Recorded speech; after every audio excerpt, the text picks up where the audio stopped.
saying that we will probably grow by 7.4, 7.5%. The fiscal deficit has moderated. Policy paralysis, the term is used, but still we have not made some headway as far as getting a GST or land acquisition bill. But there is a hope that we still keeping the faith that something is on the anvil. The cycle was frozen. There's not been announcement as far as your investment thing is concerned, but execution is still taking time. Obviously, current account deficit is moderate thanks to falling oil prices. So here we move on.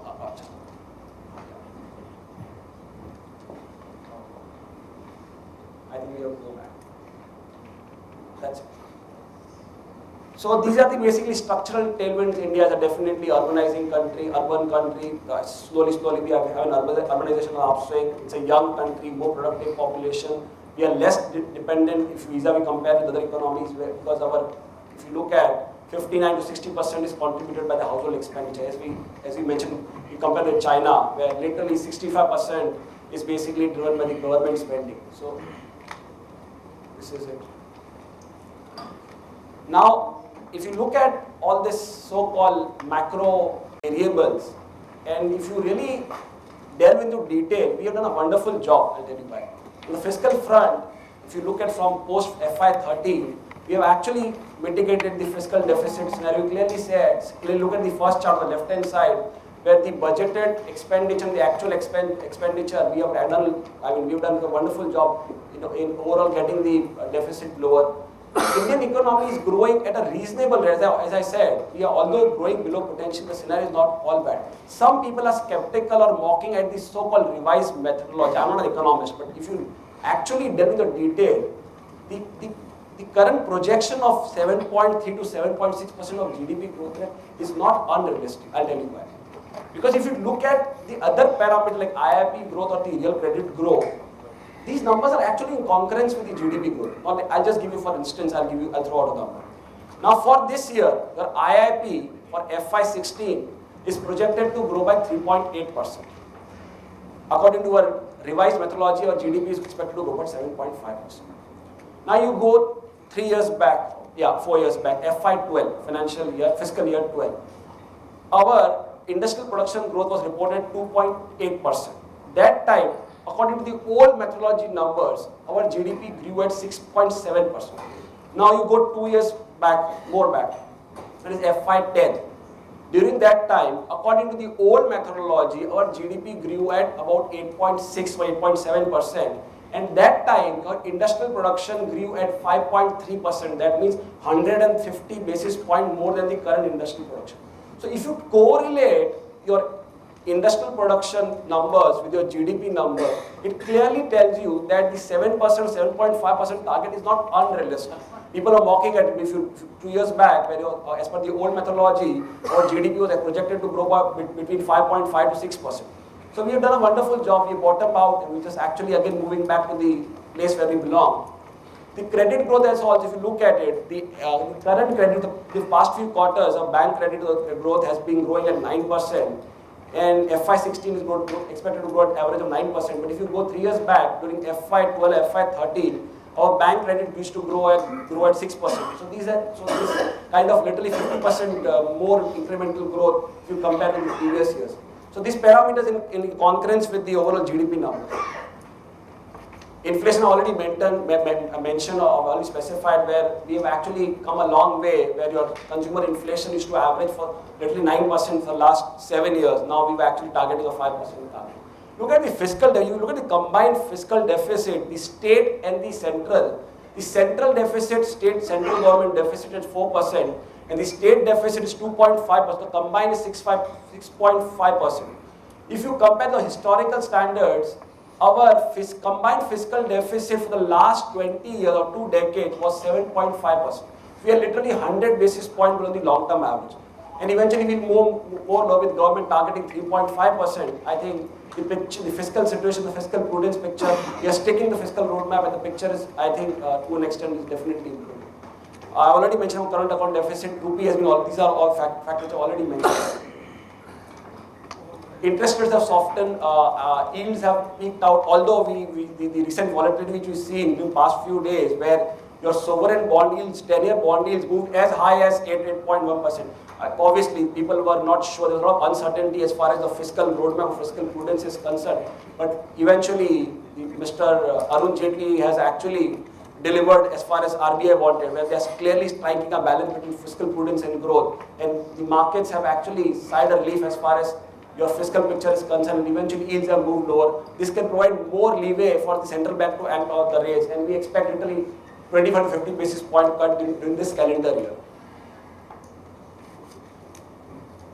I think we have hit the troughs. I think it cannot get more worse than this. So you see the gross fixed capital formation percentage of GDP has already hit the bottom. Similarly, the investment projects announced have hit the bottom, and eventually we see a revival from there on. And with the government focusing more on the infra side and building more roads and all this and rails, I think it's eventually going to see a revival here as well. There are certain problems. Corporate earnings is a big problem. Stress assets on NPA is the big problem. Most of the PSU banks are actually stuck in a vicious cycle, but you have to, the job which Mr. Rajan has done is commendable, where providing a higher provision for so-called NPAs. I think it's a cleansing act. Obviously, there will be a lag effect on the so-called balance sheets of the central bank, and the profits or the corporate earnings of PSU bank will take a toll for at least 2 to 3 quarters. But as far as the long-term perspective is concerned, once the pain is over, you will have a lower base. Once you have a lower base, the projection for growth will be much on the higher side. If you summarize what has happened, the current situation with what prevailed maybe 2 years back or 3 years back, you look at the various parameters and the indicators, look at the growth, it's clearly slowing down. Now it has improved. The positive signal, inflation I already mentioned, positive signal, interest rates which were actually rising now softening, liquidity has improved, although there has been pause as far as your the interest rates trajectory is concerned, but the RBI is making a point that is clearly sticking or resorting to open market operations and ensuring sufficient liquidity in the markets. Current account deficit already mentioned, fiscal deficit, currency, sovereign rating have improved, policy and reform, there was paralysis. Now we still can keep the faith. Obviously there's a logjam in the upper house of the parliament, but we can keep the faith and we need to be hopeful as far as getting the right bills or the right amendments are concerned. The investment cycle was frozen, revival on the card, asset quality is a problem, so still it comes a negative unless and until we see the passage of 2 to 3 quarters. So once that is done, once the cleansing is done, I think even that picture will change, but as of now, it's still negative. As I think, talking about budget, the central bank clearly set the rhetoric where they stated to the government, if you want more softening of interest rate, you have to strike a balance between fiscal prudence and growth. And I think Mr. Jaitley has, to an extent, kept Mr. Rajan happy. And what they have done, they actually, obviously it was a rural budget, but there were a lot of pillars, a lot of aspects where this budget was based on as far as the rural spending is concerned, infra spending is concerned, getting a fiscal health into picture or being. So all these factors, I think, has led to a kind of renewed optimism, maybe about 2 weeks back, where everybody was kind of complaining about or very indecisive about how the fiscal, because considering the fact that we have a lot of social welfare schemes announced by the government where the government is going to spend on so-called one rank pension or this called 7th pay commission or the so-called Uday scheme. There was uncertainty whether the government would stick to the fiscal health or fiscal prudence perspective, because you need to understand, in a country like India, which persistently runs on a current accounts deficit, fiscal credibility is a very important factor, because the foreign inflows are completely dependent on fiscal credibility. Once you lose fiscal credibility, you lose liquidity inflows. So if you summarize the budget, overall they've done a good job as fiscal consolidation is concerned. Budget math is credible because if you look at the numbers, they are clearly focusing on spending more on the planned expenditure and less on the non-planned expenditure. So if you look at the 3.5% target as far as the FY17 is concerned, it's quite credible. The only negative is for the budget is basically they're resorting to tax increase to fund its expenditure. And the more they increase the tax expenditure, it's difficult to streamline the overall or simplify this tax structure. One more negative is that although they have actually reduced the corporate taxes for some small companies, but overall what promise they kept few years back or last year, they're not sticking to it overall as far as mitigating the overall corporate taxes. and there is no mention of GST as well. I think it's just redundant, which I already said about. See, 7th pay commission, they're talking about 7th, where they're clearly stating that they have made a provision for the 7th pay commission, and accordingly they think that they'll attain the 3.5% target. But there is no clarity, they have not given the precise numbers, how if you see, how precisely is it incorporated, and it suggests that only partial implementation as far as your 7th pay commission is concerned, in a very staggered manner. So if you look at 7th pay commission, you may not see a full-throat implementation of the 7th pay commission. Look at I think GST we already mentioned, corporate tax we've done. Bank capitalization is concerned, markets were disappointed as far as, because the markets had very higher expectations as far as the recapitalization of PSU banks is concerned. And 25,000 amount was considered to be a very meager amount. But I think the finance ministry is quite open to as far as making more provisions and in fact supporting the PSU banks in the medium to long term perspective. Obviously the rural budget, a lot of schemes which are meant for rural on the agriculture side. Overall capital, so if you look at the public investment, there will increase in public investment as well. The capital expenditure is projected by 4% YOY, while revenue expenditure is up by 12%. I think. So if you look at the overall government finances, the revenue receipts are likely to accelerate, main by the non-tax revenues, where you see a literally, if you look at it, 25% rise in the next financial year on a YOY basis. The receipt growth is literally like to double if you compare with the last year at 15.5%. The last year number was 8.4%. Capex likely to grow slower than the revenue expenditure. So on the face of it, if you look at the fiscal match, look decently credible, providing the 7th pay commission, but we think it will be a staggered hike in the as far as staggered implementation of the 7th pay commission, and government may not go to the full throttle. And if you assess the impact of the budget on various sectors, our house thinks that if you look at the various measures or various taxes announced by the government, it's on a holistic perspective, it's negative for the automobiles, considering the cess levied on motor vehicles and a lot of other taxes levied on various vehicles depending on the specifications. So overall, we think it's negative for automobiles. To some extent, some positive for companies like Mahindra and Mahindra, Tata Motors, who basically have their target audience or the consumers in the rural side, because there is a focus on increased spending on the rural side. But overall, it's negative. Banking, we are positive, although there was a disappointment as far as your recapitalization is concerned, but with government clearly focusing on reviving or increasing the participation of asset reconstruction companies, there has been an entity which can absorb the stress assets. So there are a lot of other measures which are taken by the government, and I think overall the picture portrays a positive signal. There are other also initiatives taken by the government. The government is clearly contemplating at introducing more commodity derivative product, strengthening the bond market. So all this, if you look at the holistic perspective, I think we sum it up as a positive for the banking and financial services of the exchanges. Cement, we are neutral. There has been increase in the rural and urban housing spending, positive sector.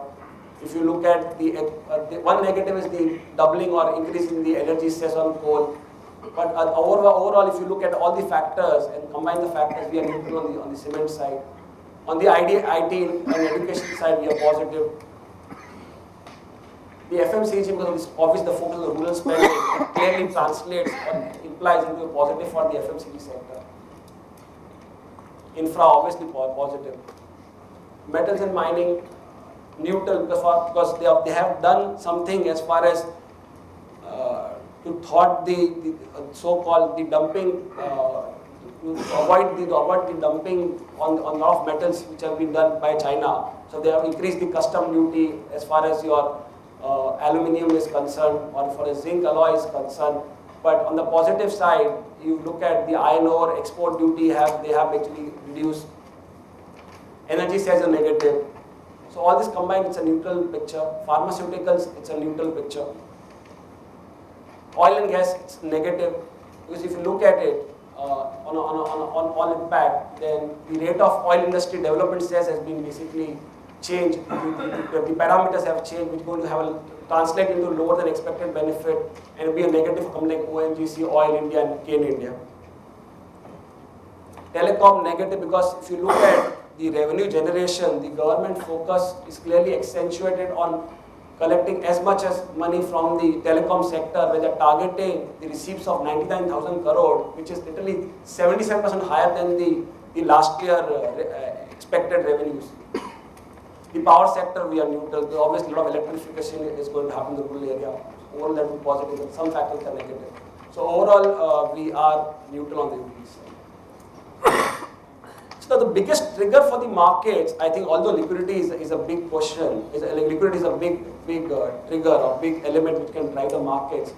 The corporate earnings, I think there's going to be a lag, and we may see a quarter or two before the actually earnings will pick up. And once they pick up, we'll see literally take 16 to 20% growth in your corporate earnings, and that is the biggest trigger. So we're waiting, I think, because the past 2 or 3 years we had a poor monsoon, and if you go by law of averages, we expect some positive development on the monsoon front, and that can lead to also boost to the rural spending and overall corporate earnings as well.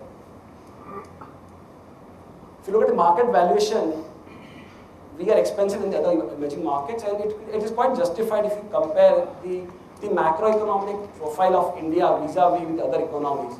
So we are a bit expensive, but if you look at our own historical averages, the PE, we are a bit cheaper when you compare the historical standards. Obviously, the DI investments have been severe. If you look at the numbers,